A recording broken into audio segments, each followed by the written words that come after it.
I am an anti-feminist. Feminism is a mean-spirited, small-minded, and oppressive philosophy that can poison relations between the sexes, relations which for most of us provide some of life's deepest pleasures and consolations. Feminism has attempted to bully us all into accepting an obvious lie. The lie that men and women have the same powers, talents, proclivities, and desires, and that consequently, any discrepancy in their professional paths is due to bigotry and must be corrected by force of culture and law. By shoving that lie down our throats, feminism has made both men and women less happy and less free. Now, I'm going to have to speak in generalities, and I understand there are all kinds of exceptions to what I'm about to say. But the generalities remain generally valid. Feminism denigrates masculinity in men by relentlessly calling us toxic for our flaws rather than appreciating our natural qualities of energy, risk-taking, and leadership. But it also denigrates femininity in women, working to replace most women's commitment to relationship and child-rearing with male obsessions, such as career status and strength. What's the result? Take a look at the quintessential feminist icon, Rosie the Riveter, flexing her muscle.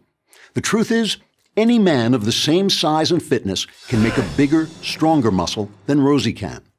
By herding women away from their feminine natures, feminism seeks to transform them from first-rate women into second-rate men. Now, perhaps you'll protest.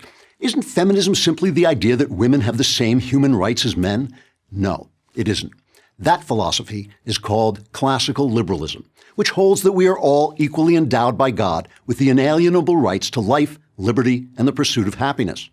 But wait, doesn't the Declaration of Independence say that all men are created equal? Yes, classical liberalism was an idea conceived by and largely for Christian white men. But, like all ideas, good and bad, classical liberalism has evolved over time according to its internal logic, so it now includes all races and both sexes. Good job, Christian white men. Thanks for the great idea. As its excuse for the damage it does to our lives, feminism has developed the historical mythology that men have oppressed women and now must be suppressed in their turn to even things out. Let me propose a different narrative that has the advantage of possibly being true. Insofar as men and women are physical creations, their central purpose is the production of more human beings. Women are therefore fashioned in body and mind to make and nurture children, and men to protect and support those children during their relatively long maturation period. All societies shape themselves around these necessities. They created structures that formalized gender roles and attempted to ensure the paternity of children so that men would care for their own. In many societies, these structures became increasingly ritualistic and oppressive for women. But the opposite happened in the Christian West. Why? Take a look at your Bible, Proverbs 31.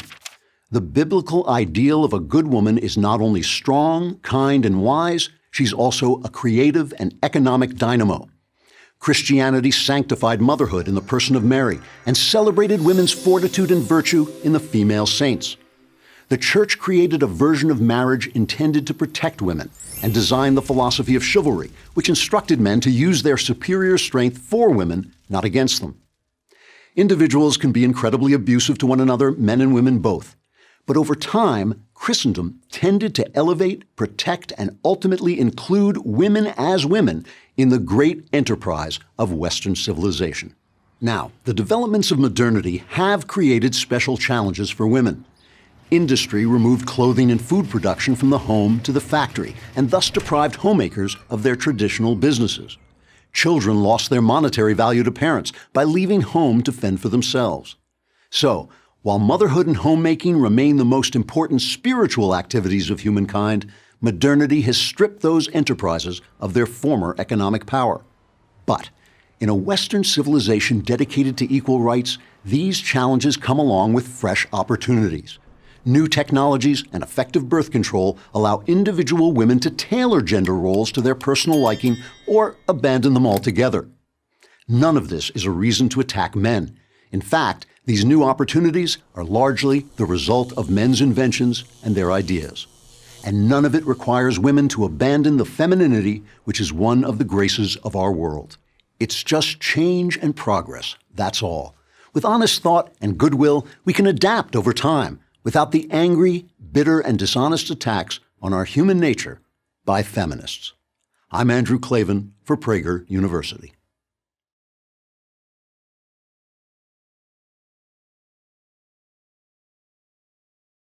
Thank you for watching this video. To help keep PragerU videos free, please consider making a tax-deductible donation.